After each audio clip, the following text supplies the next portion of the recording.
نحمده ونصلي على رسوله الكريم اما بعد فاعوذ بالله من الشيطان الرجيم بسم الله الرحمن الرحيم الحمد لله رب العالمين الرحمن الرحيم مالك يوم الدين إياك نعبد وإياك نستعين اهدنا الصراط المستقيم صراط الذين أنعمت عليهم غير المغضوب عليهم ولا الضالين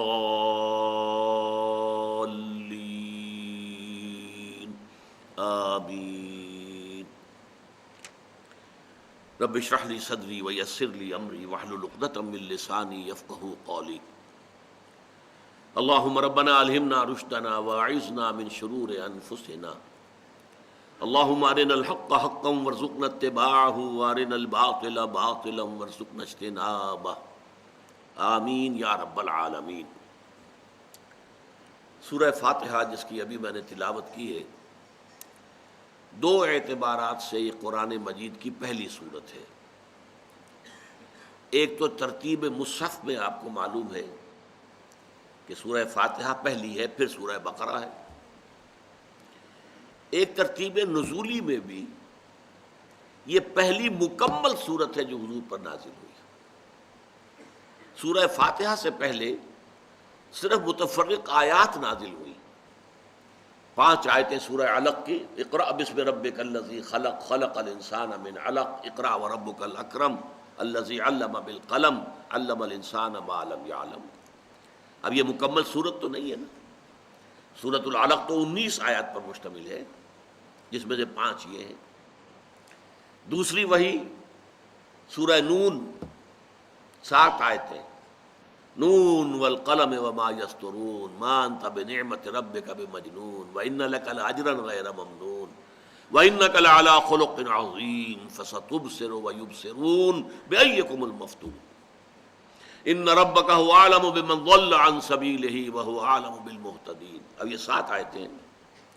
سورہ قلم تو غالباً 54 آیات پر مشتمل ہے، اگر مجھے مغالطہ اگر نہیں لگ رہا تو گویا کہ اس سے پہلے سورہ مزمل کی آیات نازل ہوئی، سورہ مدثر کی آیات 7 نازل ہوئی۔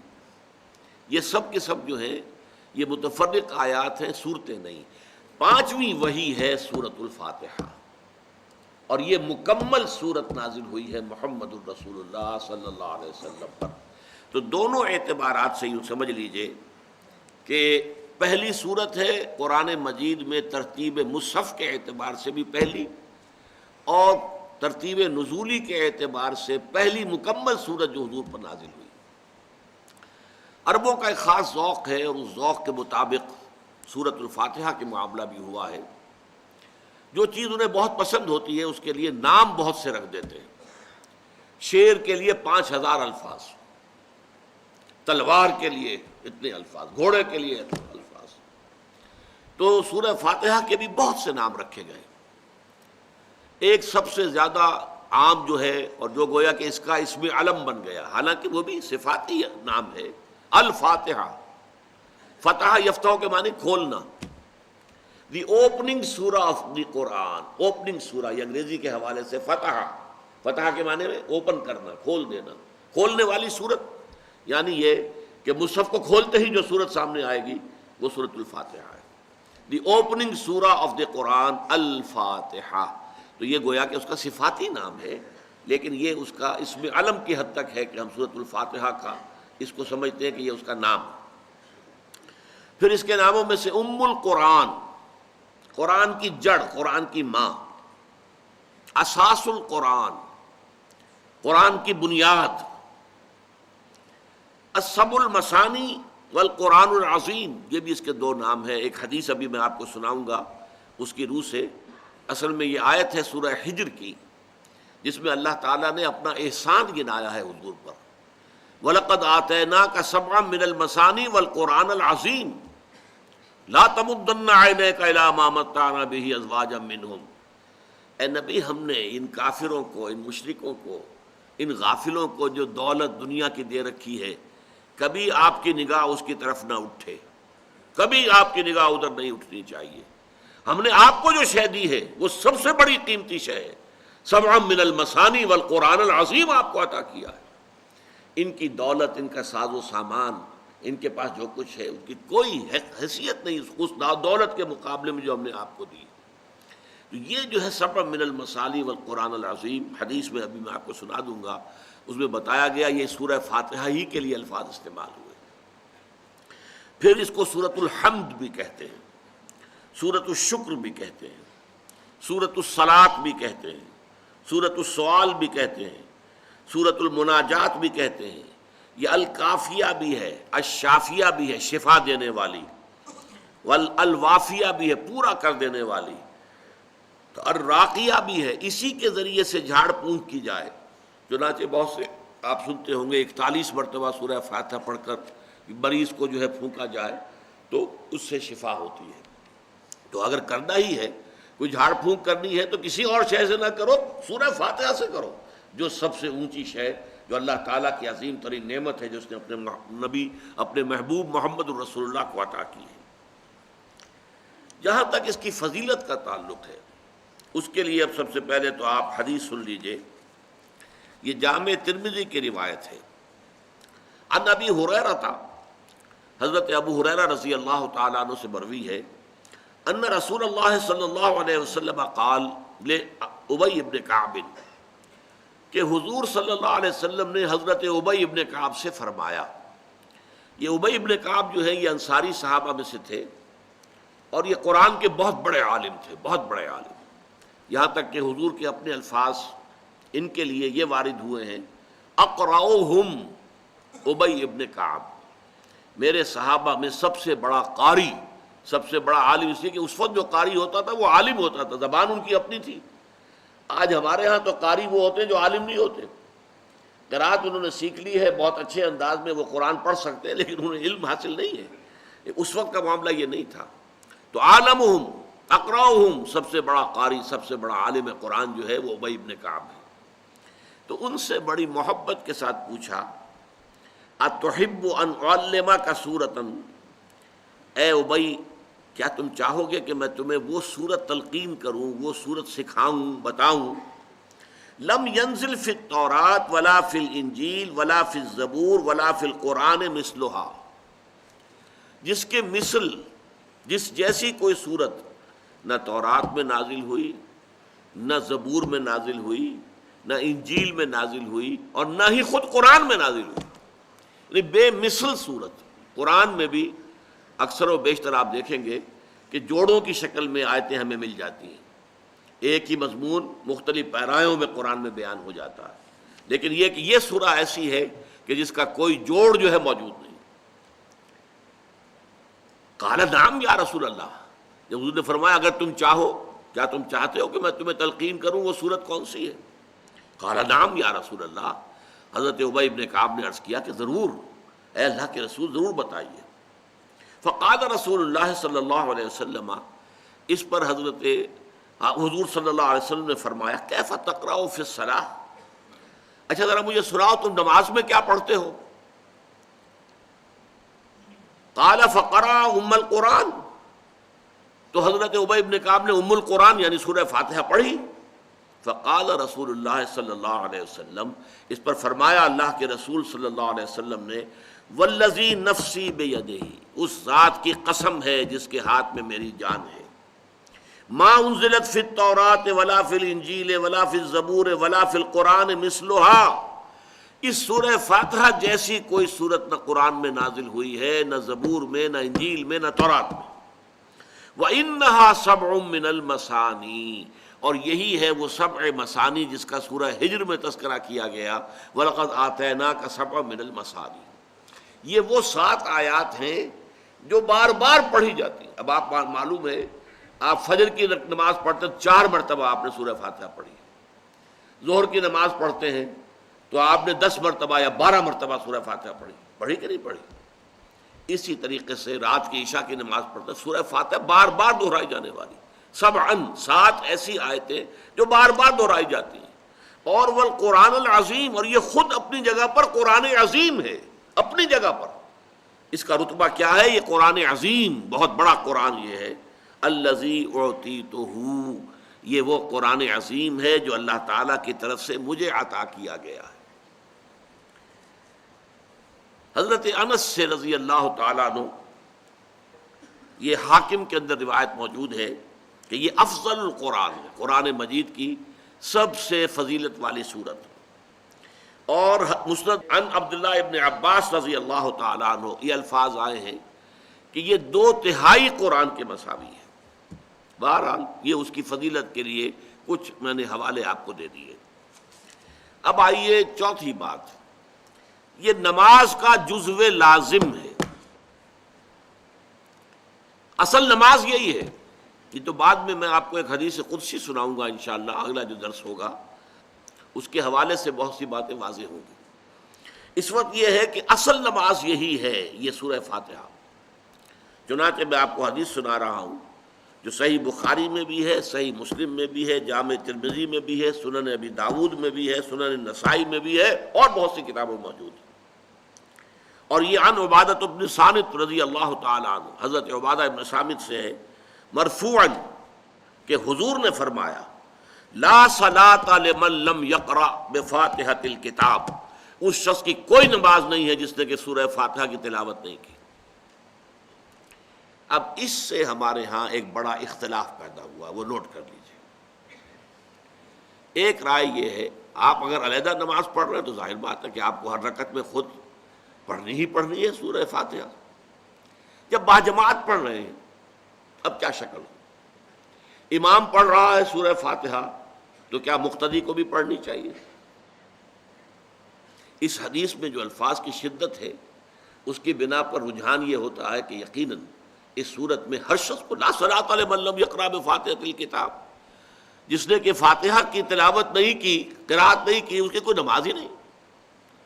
تو یہ موقف ہے امام شافعی کا، یہی مسلک ہے ہمارے اہل حدیث بھائیوں کا کہ آپ چاہے اکیلے نماز پڑھ رہے ہو، چاہے امام کے پیچھے پڑھ رہے ہو، اور چاہے امام جو ہے وہ جہری رکعت پڑھا رہا ہے اور چاہے سری رکعت پڑھا رہا ہے۔ خاموشی والی رکعت سورہ، آپ کو معلوم ہے کہ نماز جو ظہر اور عصر کی ہے تو چاروں رکعتیں جو ہے وہ سری ہیں۔ مغرب کے اندر آ کر 2 جہری ہیں، 1 سری ہے۔ عشاء میں آ کر 2 جہری ہیں، 2 سری ہیں۔ سورہ اور نماز فجر کے اندر دونوں جو ہیں وہ جہری ہیں۔ تو چاہے جہری ہو چاہے سری ہو، آپ کو بھی لازماً جو مقتدی ہے اسے بھی سورہ فاتحہ پڑھنی ہوگی۔ اب اس کے لیے انہوں نے یہ طریقہ جو ہے تلقین کیا ہے کہ امام تیزی سے نہ پڑھے، رک رک کر پڑھے، الحمدللہ رب العالمین۔ اس کے بعد اتنا وقفہ دے دے کہ جو مقتدی ہے وہ بھی کہہ لیں اپنے دل میں، یا پڑھ لیں الحمدللہ رب العالمین الرحمن الرحیم۔ تو یہ رک رک کر پڑھنا، خاص طور پر اگر آپ کو موقع ہوا ہو کسی اہل حدیث امام کی امامت میں نماز ادا کرنے کا، تو آپ دیکھیں گے کہ بڑا فرق ہے۔ ہمارے جو حنفی امام الحمدللہ رب العالمین الرحمن الرحیم مالک یوم الدین ایاک نعبد و ایاک نستعین، 4 آیتیں جو ہیں وہ بھی ایک ساتھ میں پڑھ جائیں گے۔ لیکن یہ کہ عام طور پر جو اہل حدیث حضرات ہیں وہ رک رک کر ٹھہر ٹھہر کر پڑھتے ہیں، ترتیل کے انداز میں پڑھتے ہیں۔ یا پھر دوسری شکل انہوں نے ایک اور کی ہے، یہ آپ سعودی عرب میں جب کبھی نماز پڑھیں گے اور آپ پڑھی ہو آپ نے، تو وہاں آپ دیکھیں گے کہ امام جو ہے وہ سورہ فاتحہ پڑھنے کے بعد کوئی 1 منٹ جو ہے خاموش رہتا ہے، تاکہ آپ اب جو مقتدی ہیں وہ اس وقفے میں وہ اب سورہ فاتحہ پڑھ لیں، پھر وہ قرات کرے گا، کوئی اور آیات اس نے شامل کرنی ہے تو بعد میں شروع کرے گا، درمیان میں وقفہ ہوگا۔ لیکن ایک مسلک یہ ہے، اور یہ مسلک جو ہے یہ در حقیقت قرآن مجید کی ایک آیت کے اوپر مبنی ہے۔ سورہ اعراف کے آخر میں فرمایا گیا وَإِذَا قُرِئَ الْقُرْآنُ فَاسْتَمِعُوا لَهُ وَأَنصِتُوا، جب قرآن پڑھا جا رہا ہو تو توجہ سے اسے سنو، خود خاموش رہو۔ اب یہ قرآن مجید کی آیت ہے۔ اس کے بنا پر ایک رائے یہ ہے کہ آپ امام کے پیچھے سورہ فاتحہ نہیں پڑھیں گے، پڑھا جا رہا ہے سنو اس کو، خود خاموش رہو۔ اور اس کے لیے وہ دلیل دیتے ہیں کہ یہ شکل ایک وفد کی سی ہے، جیسے کسی بڑی شخصیت کے پاس اگر آپ کا کوئی وفد جاتا ہے، 8-10 افراد ہیں، ان میں اسپوکس مین ایک ہوتا ہے، وہ بات کرتا ہے، باقی سب لوگ موجود رہتے ہیں، سنتے ہیں۔ اسی طریقے سے امام جو ہے وہ گویا کہ آپ کا نمائندہ ہے، اور وہ پڑھ رہا ہے الحمدللہ رب العالمین الرحمن الرحیم مالک یوم الدین، تو امام کی قرأت ہی آپ کی بھی قرأت ہو گئی۔ گویا کہ اس آیت سے، اس حدیث سے اختلاف نہیں ہے، اس کی تعبیر سے اختلاف ہے کہ امام کا قرأت کر لینا در حقیقت مقتدیوں کی طرف سے بھی قرأت ہے۔ اس میں جو حنفی مسلک ہے وہ بہت سخت ہے، اور وہ یہ ہے کہ چاہے سری نماز ہو اور چاہے جہری ہو، ہر کسی بھی حالت میں مقتدی جو ہے وہ سورہ فاتحہ نہیں پڑھے گا۔ اب اس میں ذرا سا سوال پیدا ہوتا ہے کہ جہری رکعت میں تو اس آیت کا اطلاق ہو جائے گا کہ وَإِذَا قُرِئَ الْقُرْآنُ فَاسْتَمِعُوا لَهُ وَأَنصِتُوا، سری میں تو اس آیت کا اطلاق نہیں ہوتا۔ بہرحال یہ مسلک ہے، امام شافعی کا ایک انتہا پر ہے، ہر صورت میں سری ہو یا جہری ہو آپ کو پڑھنی ہی پڑھنی ہے، اور امام ابو حنیفہ دوسری انتہا پر ہیں کہ چاہے سری ہو چاہے جہری ہو کسی شکل میں نہیں پڑھنا۔ امام مالک کا مسلک ہے درمیان میں، اور میں اس میں کوئی جھجک محسوس نہیں کرتا کہ میں آپ کے سامنے عرض کر دوں کہ میں اس پر عمل پیرا ہوں۔ وہ کیا ہے؟ جہری نماز میں خاموش رہو اور سنو، اس آیت کا اطلاق ہو جائے گا جب بلند آواز سے پڑھ رہا ہے امام تو پوری توجہ، فاستمعوا لہ، اپنی پوری توجہ کو اس کے سننے کے اوپر مرکوز کر دو اور خود خاموش رہو۔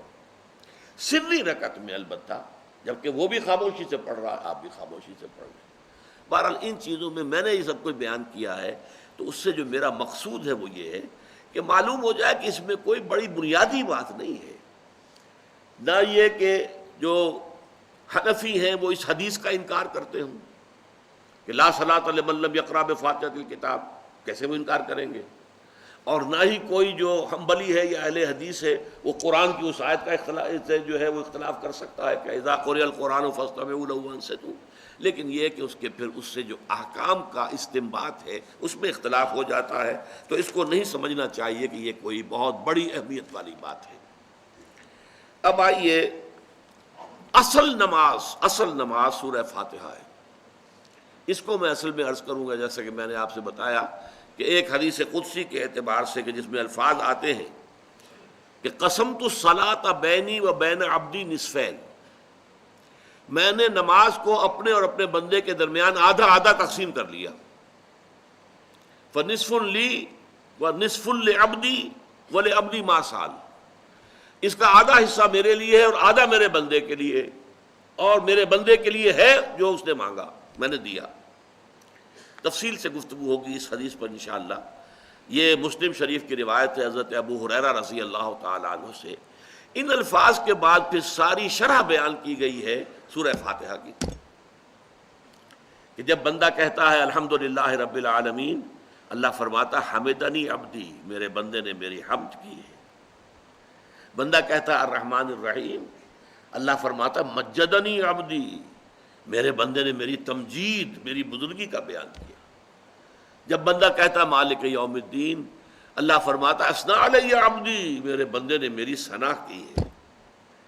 جب بندہ کہتا ہے ایاک نعبد و ایاک نستعین، تو اللہ فرماتا ھذا ما بینی و بین عبدی، یہ میرے اور میرے بندے کے درمیان ہے۔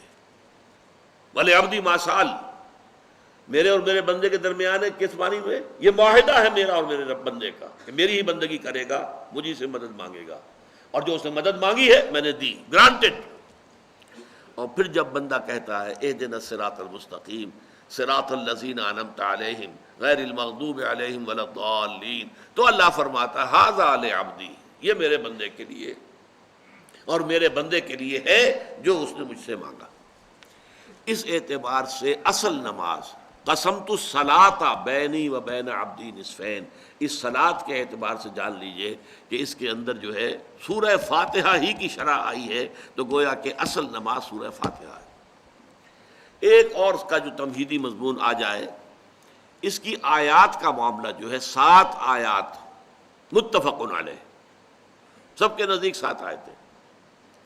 اب دیکھیے گڑبڑ واقع ہو جائے گی، شوافع کے نزدیک، اہل حدیث حضرات کے نزدیک آیت بسم اللہ بھی جو ہے وہ اس کا حصہ ہے، تو آیت نمبر 1 ہوئی بسم اللہ الرحمن الرحیم، اور الحمدللہ رب العالمین آیت نمبر 2 ہو گئی، لیکن آخر میں آ کر غیر المغضوب علیہم ولا الضالین اور صراط الذین انعمت علیہم غیر المغضوب علیہم ولا الضالین، دو آیتوں کو انہوں نے ایک بنا دیا، اس لیے تعداد 7 کے ساتھ رہ گئی، چونکہ 7 من المثانی قرآن میں آ چکا ہے، حدیث میں آ چکا ہے، یہ 7 ہیں جو دہرائی جانے والی ہیں، لہذا تعداد کے اعتبار سے اس میں کوئی اختلاف نہیں، چاہے کسی نے آیت بسم اللہ کو اس کا جز مانا تو اس نے صراط الذین انعمت علیہم غیر المغضوب علیہم ولا الضالین ان دونوں کو ایک آیت مانا ہے۔ لکھنے میں بھی آتا ہے، ان دونوں کے درمیان گول دائرہ نہیں آتا، 5 لکھا ہوا ہوتا ہے، گول دائرہ آیت کے مکمل متفق علیہ ہونے کی علامت ہے۔ یہ اگر آپ قرآن مجید میں دیکھیں گے تو یہ جو چیزیں ہیں یہ بھی در حقیقت کسی بنیاد پر ہیں۔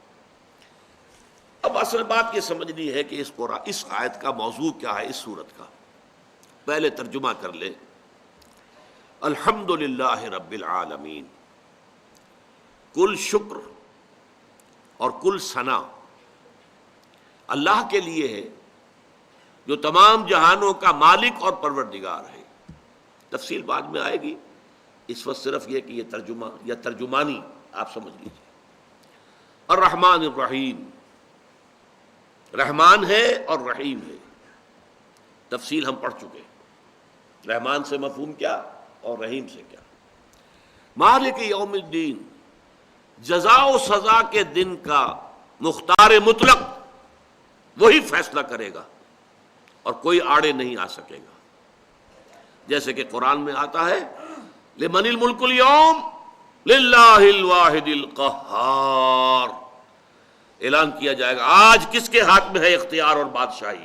دنیا میں تو بادشاہ بنے بیٹھے ہوئے تھے، فرعون بھی تھا اور نمرود بھی تھا اور یہ بھی تھے اور وہ بھی تھے اور بش بھی ہے اور وہ فلاں بھی تھے، لیکن آج لمن الملک اليوم، آج کس کے ہاتھ میں بادشاہی ہے؟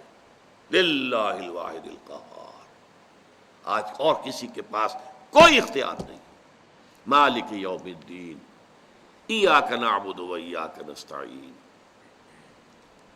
اب ایک نقطہ نوٹ کر لیجئے گا، یہاں غیاب سے حضور کی طرف منتقل ہو گیا معاملہ۔ جب ہم کہہ رہے تھے الحمدللہ رب العالمین، ہم براہ راست اللہ سے مخاطب نہیں تھے، الحمد لکا نہیں کہا ہم نے، اے اللہ تیرے لیے ہم نے نہیں، الحمدللہ رب العالمین، یہ ہم غیب میں رہتے ہوئے اللہ کی مدح کر رہے ہیں۔ الرحمن الرحیم، مالک یوم الدین، اب تخاطب ہو گیا ایاک نعبد و ایاک نستعین، اے رب ہم تیری ہی بندگی اور پرستش کرتے ہیں اور کرتے رہیں گے۔ یہ دو ترجمے کیوں کیے میں نے؟ عربی زبان میں فعل مضارع میں دونوں چیزیں موجود ہیں، فعل حال بھی اور فعل مستقبل بھی۔ کرتے ہیں یہ اظہار حال ہے، کرتے رہیں گے یہ ایک عہد ہے، یہ وعدہ ہے، قول و قرار ہے، اور تجھ ہی سے مدد چاہتے ہیں اور چاہتے رہیں گے۔ اہدنا الصراط المستقیم، ہمیں سیدھے راستے کی ہدایت بخش۔ صراط الذین انعمت علیہم، راستہ ان کا جن پر تیرا انعام نازل ہوا، تو نے انعام فرمایا۔ غیر المغضوب علیہم، جو نہ تو مغضوب علیہم تھے کہ ان پر تیرا غضب نازل ہوا ہو، ولا الضالین، اور نہ گمراہ تھے کہ وہ راہ حق سے بھٹک گئے ہو۔ آمین، اے اللہ ایسا ہی ہو۔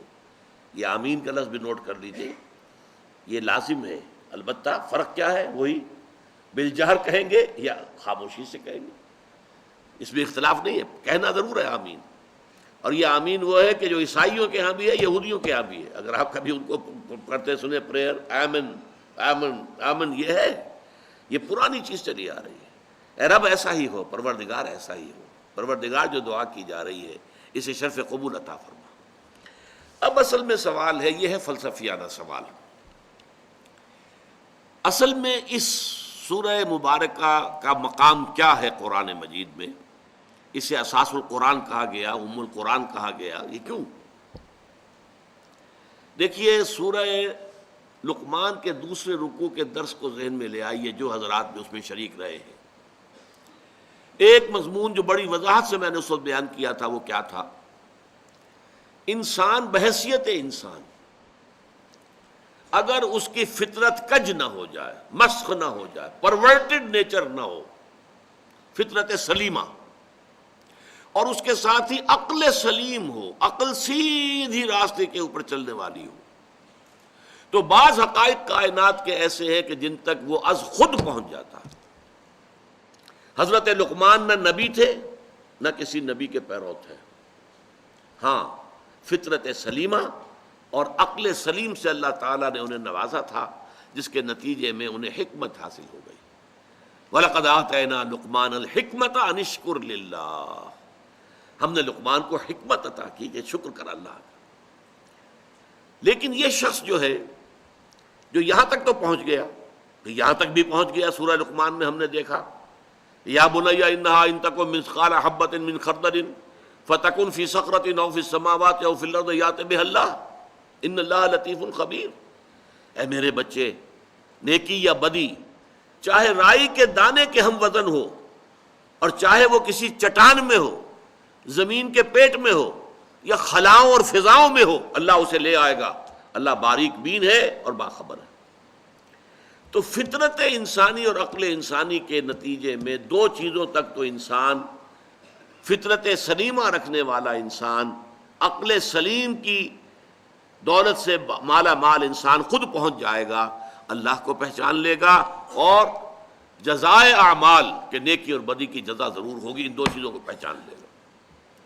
ان دونوں کے نتیجے میں یہ بھی میں عرض کر چکا ہوں، شکر کا نتیجہ کیا نکلتا ہے. اگر آپ کے ساتھ کسی نے کوئی بھلائی کی تو آپ اس کے ساتھ بھلائی کریں گے کہ نہیں؟ هل جزاء الاحسان الا الاحسان. ہاں فطرت آپ کی کج ہو چکی ہے تو بات دوسری ہے، لیکن یہ کہ اگر آپ کی فطرت سالم ہے، سلیم ہے، صحت مند ہے، تو اگر کسی نے آپ کے ساتھ بھلائی کی ہے تو آپ بھی چاہیں گے اس کے ساتھ بھلائی کریں، کوئی نہ کوئی بدلہ دیں اسے. اور اگر وہ ہستی اتنی بلند ہے کہ آپ اس کو کوئی بدلہ دے ہی نہیں سکتے. والدین کے بارے میں تو آپ کو معلوم ہے کہ آپ نے بڑھاپے میں ان کی خدمت کر لی اور اچھی طرح کر لی، حق ادا کر دیا، تو کسی درجے میں انہوں نے جو پال پوس کر تم پر احسان کیا تھا، کسی درجے میں اس احسان کا بدلہ ہو گیا. لیکن وہ اللہ، وہ بلند و بالا، اور وہ اللہ سے پہلے جن لوگوں نے یہ سمجھا کہ سورج ہے در حقیقت ہمارا پروردگار، اسی کی گرمی سے ہماری فصلیں پکتی ہیں، اسی کی وجہ سے ہماری ہوائیں چلتی ہیں، بارشیں آتی ہیں، لہذا اب سورج کو اس کی خدمات کا آپ کیا عوض دیں گے؟ کو بدلہ دے سکتے ہیں؟ نہیں. لہذا ہاتھ جوڑ کر سر جھکا دیا، ڈنڈوت کر دی. بس یہ جذبہ عبادت جو ہے یہ جذبہ شکر کا نتیجہ ہے.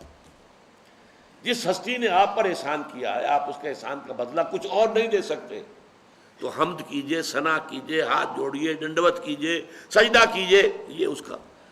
لہذا اب اس کے بعد جو آئی آیت ایاک نعبد و ایاک نستعین، اللہ کو پہچان لیا، الحمدللہ رب العالمین الرحمن الرحیم مالک یوم الدین، اس کا منطقی نتیجہ ایاک نعبد و ایاک نستعین. اس سے آگے بات آئی، مقطع میں آپ پڑھی ہے سخن گسترانہ بات. یہاں تک تو انسان پہنچ گیا، اب عملی زندگی کے اندر کیا کرے کیا نہ کرے. یہاں عقل انسانی اور فکر انسانی تھک ہار کر زمین پر گر کر گھٹنے ٹیک کر اللہ سے دعا مانگنے پر مجبور ہے. اے اللہ مجھے معلوم نہیں ہے. آپ کو معلوم ہے انفرادی معاملات میں تو پھر بھی انسان کے اندر جو اللہ نے ایک روشنی رکھتی ہے، الہمہا فجورہا و تقواہا، انسان کو معلوم ہے نیکی کیا ہے بدی کیا ہے، اگرچہ اس میں بھی انسان ٹھوکر کھا جاتا ہے. لیکن اجتماعی معاملات، انسانی زندگی کے اندر جو اجتماعی مسائل ہیں، ان کے حل کے ضمن میں انسان بالکل بے بس ہے، لاچار ہے، اور اس کے سوا کوئی اور چارہ کار اس کے پاس نہیں ہے کہ وہ اللہ تعالیٰ سے گھٹنے ٹیک کر دعا کرے، اے اللہ سیدھا راستہ تو دکھا. دیکھیے 3 پرابلمز ایسے ہیں انسانی تمدن کے جن کا کوئی حل انسان نہیں کر سکتا. سب سے پہلا مسئلہ اور سب سے پرانا مسئلہ، ابدی مسئلہ ہمیشہ سے ہے جب سے انسان ہے، عورت اور مرد کے حقوق و اختیارات میں کیا تقسیم ہونی چاہیے. آپ کو معلوم ہے افراط و تفریط، یا تو عورت کو ملکیت بنا دیا گیا، جیسے بھیڑ بکری جو ہے آپ کے کھوٹے سے باندھ رکھی ہے، ایسے ایک عورت بھی باندھی ہوئی ہے، وہ آپ کی ملکیت ہے، اس کے کوئی حقوق نہیں ہے، اس کا کوئی لیگل سٹیٹس نہیں ہے، اس کا کوئی تشخص نہیں، کوئی ہے ہی نہیں.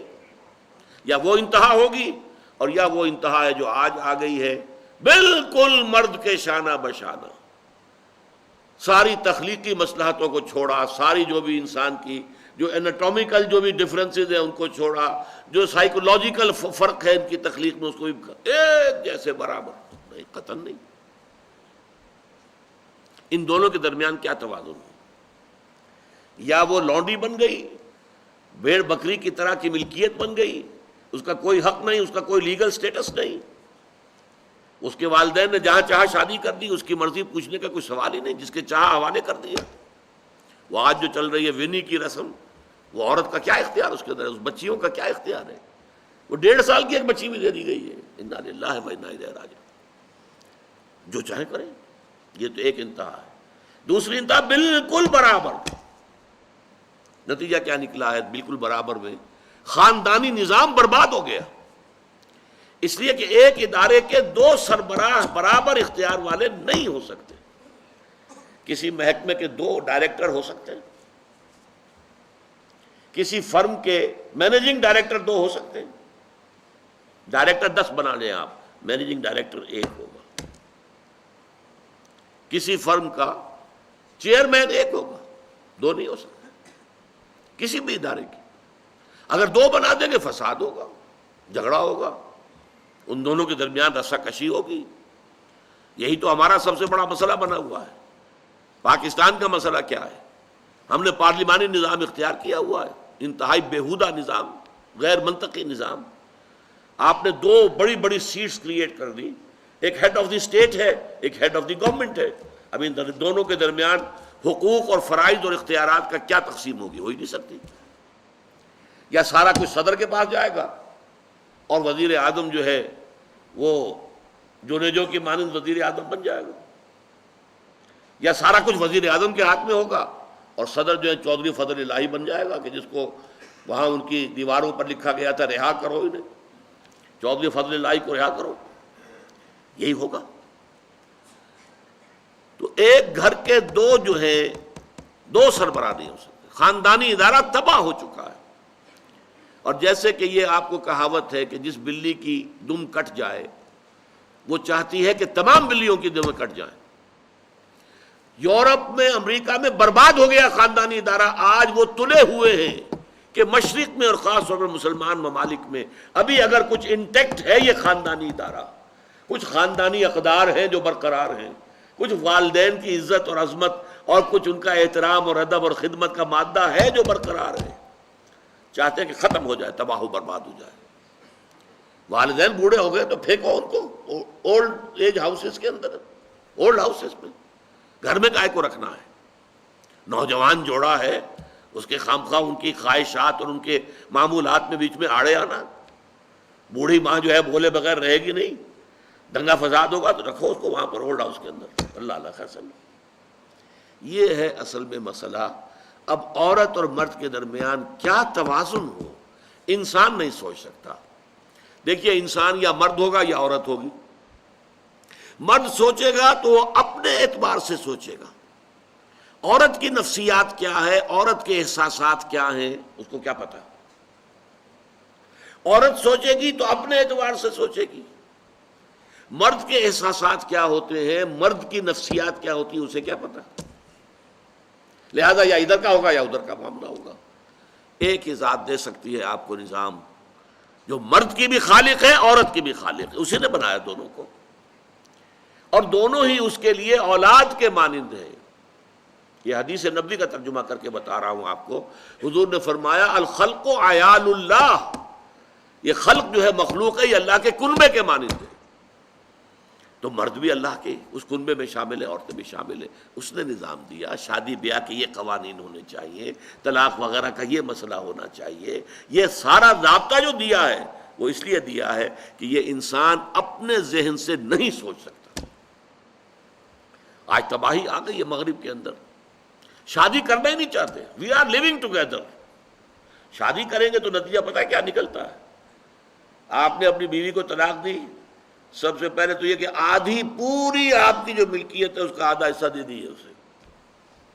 نمبر 2، گھر اگر آپ کا اپنا ہے تو اس میں بیوی رہے گی، آپ نکل جائیے یہاں سے۔ کوئی مرد اس کو قبول کرنے کو تیار نہیں تو وہ شادی کرتا ہی نہیں. اور عورت کی ضرورت ہے، لہذا عورت بغیر شادی کیے بھی اس کے ساتھ رہتی ہے، بچے پیدا کرتی ہے، but without marriage. Without marriage جو بچے پیدا ہو رہے ہیں حرامی بچے. تو پچھلے سال صدر کلنٹن نے کیا کہا تھا، اس کا جو اپنا خطاب تھا نیو ایئرز ڈے کا، وہ خطاب کیا تھا؟ ان قریب ہماری قوم، امریکن قوم کی اکثریت حرام زادوں پر مشتمل ہوگی. یہ حرام زادہ ترجمہ کیا ہے میں نے، بورن وداؤٹ ویڈ لاک، شادی کے بندھن کے بغیر پیدا ہونے والے. اسی کو ہم حرامی کہتے ہیں، حرام زادے کہتے ہیں، اور کس کو کہتے ہیں؟ اچھا دوسرا مسئلہ، پہلا مسئلہ تو یہی ہے، پرانا بہت ہے، قدیم ہے. دوسرا مسئلہ، ایک ریاست ہے، ایک نظام ہے، اس کے کچھ اختیارات اور حقوق ہونے چاہیے. ایک عوام ہے، ان کے کچھ اختیارات ہونے چاہیے. عوام چاہیں گے زیادہ سے زیادہ آزادی ہمیں ملے، ریاست چاہے گی زیادہ سے زیادہ اختیار ہمارے ہاتھ میں ہو. اب جو کچھ ہو رہا ہے ترمیمات کے ضمن میں کیا ہو رہا ہے، ایک طرف جو ہے مشرف صاحب چاہتے ہیں زیادہ سے زیادہ اور طویل سے طویل میرا دور اقتدار ہو اور اختیارات جو ہے میرے ہاتھ میں آ جائے، گھنٹہ گھر بن جاؤں میں فیصلہ بات کا. ساری کوشش ان کی ہے. اور یہ ARD وغیرہ کیا کر رہی ہیں کہ نہیں، حقوق عوام کے ہاتھ میں آنے چاہیے. اب اس میں بھی توازن کیا ہو. یا ٹوٹلیٹیرین سٹیٹ وجود میں آ جاتی ہے جو رشیا میں تھی، USSR میں تھی، عوام کے کوئی حقوق نہیں، no freedom of speech, no freedom of association, نہ تم اپنے خیالات کا اظہار کر سکتے ہو، نہ تم کو جماعت بنا سکتے ہو. یہ نظام تھا. کام کرو، ویجز لو، بس اللہ اللہ خیر صلی اللہ، حیوانوں کی طرح پر کہ صرف راتب دے دیا جائے گا، باقی تمہیں کوئی تمہاری ایکسپریشن، کوئی اپنے خیالات کا اظہار، کوئی فریڈم آف ایسوسیشن نہیں. امریکہ دوسری انتہا پر، مادر پدر آزاد. دو مرد شادی کرنا چاہتے کر لیں، ایک مرد بیوی ہو جائے گا اور ایک مرد شوہر ہو جائے گا. لیگلی قانون کے نزدیک ریکگنائزڈ ہوگا. ایک آزادی کی وہ انتہا ہے. گیز، ہومو سیکشولز، وہ وہاں جلوس نکالتے ہیں، بڑے ٹھاٹ سے نعرے لگاتے ہوئے گزرتے ہیں، وہ ہنستے ہیں، ہم لوگوں پر ہنستے ہیں کہ پاگل لوگ ہیں یہ جو اس کو ہومو سیکشولیٹی کو بری شے سمجھتے ہیں. اور نیو یارک کا جو میئر ہے وہ لیڈ کرتا ہے پروفیشن. کیوں کرتا ہے؟ اسے اگلا بھی الیکشن لڑنا ہے اور گیز کے ووٹس بہت ہیں. اس سے اندازہ کیجئے کہ کتنی پرسنٹیج وہاں گیز کی ہو چکی ہے، ہومو سیکشولز کی. یہاں تک کہ طے کر دیا گیا ہے مذہبی میدان میں بھی گیز کو اجازت ہے، وہ پادری بن سکتے ہیں. گیز ہیں، ہومو سیکشولز ہیں، فطرت کے خلاف کام. یا وہ آزادی ہے. تو کہاں ہے بیلنس؟ انسانی ذہن کے لیے ناممکن ہے اس بیلنس کا تلاش کرنا. نمبر 3، سرمایہ اور محنت. پروڈکشن جو بھی ہوتی ہے دو چیزوں سے ہوگی. سرمایہ دار تھا، اس نے کارخانہ لگایا ہے، اتنے کروڑ روپے لگا دیے ہیں، یہ کیا ہے وہ کیا ہے، یہ سرمایہ ہے. لیکن وہ کیا کر لے گا اکیلا؟ 10,000 آدمی کام کر رہا ہے، لیبر ہے. اب جو کچھ بھی بن رہا ہے، جو پروڈکٹ بن رہا ہے اور جو اس سے آمدنی ہو رہی ہے، اس میں دونوں کے حصہ ہے، لیبر کا بھی حصہ ہے اور سرمایہ کا بھی حصہ ہے. لیکن منافع میں کتنا حصہ سرمایہ کا ہوگا، کتنا لیبر کا ہوگا، کون طے کرے گا؟ یا تو سرمایہ داری بن جائے گی، صاحب میں تو آپ کو 10 روپے دے سکتا ہوں ڈیلی ویج، منظور ہے تو کام کیجئے ورنہ چاہیے دفع ہو جائیے. اور بہت سے آپ کے بھائی موجود ہیں جو 10 روپے پر کام کرنے کے لیے تیار ہو جائیں گے. ساری دولت سمٹ کر جا رہی ہے کارخانے دار کے ہاتھ میں. کیپٹلزم، جو کیپٹل ہے، جو سرمایہ ہے، اصل جو ہے دولت اسی کی طرف، روپے کو روپیہ کھینچتا ہے، پیسے کو پیسہ کھینچتا ہے. لہذا امریکہ میں آپ کو ایسے لوگ مل جائیں گے جنہیں اپنی دولت کا اندازہ نہیں ہے کہ کتنی دولت ان کے پاس ہے. بلینز آف ڈالر کا ایک ایک چیک لکھ سکتے ہیں، اور یہودی ہے وہ. دوسری طرف امریکہ میں آپ کو گھیٹوز مل جائیں گے، گھیٹوز.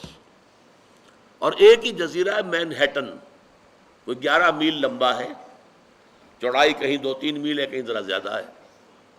اس کے ساؤتھ میں جہاں یہ دو بڑے بلڈنگیں کھڑی تھیں جو گرائی ہیں، جو بھی تھے دہشت گرد، یہاں پر یہ اس کا ریچسٹ حصہ ہے، پوری دنیا کی دولت یہاں جمع ہے، سارے بینک وہاں ہیں، اور اسی جزیرے کے شمالی علاقے کے اندر گھیٹوز ہیں، افرو امریکنز، کالے امریکی، یوں سمجھیے کہ سب ہیومن لیول پر رہ رہے ہیں، حیوانوں کی طرح زندگی گزار رہے ہیں۔ یہ ڈسپیرٹی نظر آ جائے تو اب عدل و انصاف کی کیا شکل ہو؟ یا وہ ہے جو رشیا میں اور USSR میں تھا، یا یہ ہے جو امریکہ میں اور اس کے الائز کے اندر ہے۔ یہ ہے وہ مسئلہ جہاں انسان ہاتھ جوڑ کر گھٹنے ٹیک کر اللہ سے دعا کرنے پر مجبور ہے، اے اللہ تو نے مجھے فطرت سلیمہ بخشی، اے اللہ تو نے مجھے عقل سلیم سے نوازا، اے اللہ میں نے تجھے پہچان لیا کہ کل شکر اور کل ثنا کا مستحق تو ہی ہے، اے اللہ میں نے تجھے پہچان لیا کہ تو تمام جہانوں کا پروردگار اور مالک ہے، اے اللہ میں نے تجھے پہچان لیا جزا و سزا کے دن کا مالک و مختار مطلق تو ہے، اے اللہ میں نے طے کر لیا ہے تیری ہی بندگی کرتا ہوں اور کروں گا، اور تو ہی سے مدد چاہتا رہوں گا، لیکن اے اللہ میں مجبور ہوں، میری عقل جو ہے میرا ساتھ نہیں دیتی، کروں کیا، چلوں کس راستے پر، کون سے راستے پر؟ یہ عملی حصہ ہے دین کا، وہ سارا تھا فکری، نظری، ایمانی حصہ، الحمدللہ رب العالمین الرحمن الرحیم مالک یوم الدین، یہ کیا ہے؟ یہ ایمانی، فکری، نظریاتی حصہ ہے۔ عملی حصہ کیا؟ اہدنا الصراط المستقیم، ہمیں سیدھے راستے کی ہدایت بخش، صراط الذین انعمت علیہم، راستہ ان کا جن پر تیرا انعام ہوا، تیرے پسندیدہ بندے جو ہوئے، غیر المغضوب علیہم، جو مغضوب علیہم نہیں ہوئے، ان پر تیرا غضب نہیں آیا، غصہ نہیں آیا، ولا الضالین، اور نہ ہی وہ سیدھے راستے سے بھٹکے۔ یہ ہے سورہ فاتحہ کا مقام، گویا کہ اصل میں یہاں پر قرآن مجید، اس کے اصل مخاطب کون ہے؟ وہ سلیم الفطرت لوگ، وہ سلیم العقل لوگ، جنہیں قرآن کہیں کہتا ہے الذین یعقلون، کہیں کہتا ہے الذین یفقہون، کہیں کہتا ہے اولو الالباب، ہوش مند لوگ۔ یہ وہ لوگ ہیں کہ قرآن مجید اصل میں ان سے مخاطب ہے، اور وہ خود سفر طے کر کے اللہ کی ذات تک، معرفت خداوندی تک تو پہنچ گئے ہیں، لیکن اب عملی زندگی کے اندر رہنمائی کے لیے درخواست کر رہے ہیں، اہدنا الصراط المستقیم صراط الذین انعمت علیہم غیر المغضوب علیہم ولا الضالین۔ یہی وجہ ہے کہ فوراً سورہ بقرہ شروع ہوتی ہے، الف لام میم ذالک الکتاب لا ریب فیہ ھدی للمتقین، یہ ہدایت ہم تمہیں دے رہے ہیں۔ یہ قرآن جواب ہے اس دعا کا، اہدنا الصراط المستقیم صراط الذین انعمت علیہم غیر المغضوب علیہم ولا الضالین، آمین یا رب العالمین۔